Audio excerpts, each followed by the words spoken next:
Mana ayolimiz hozir bizaga viloyatdan kelganlar, Qashqadaryodan kelgan ekanlar. Aniq tashxisni bilishligi uchun shunaqami?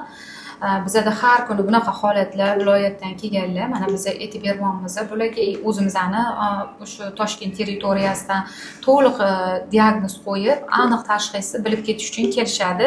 Mana biz hozir Shoira Shukurona bilan birgalikda boshqa vrachlarimiz ham kelishadi. Hozir konsilium qilib, aniq tashxisni bularga qo'yib yozib beramiz va shunga qarab yuradi. Sarson bo'lishmaydi. Qarang, bizada hozir qonun suvlari yo'q.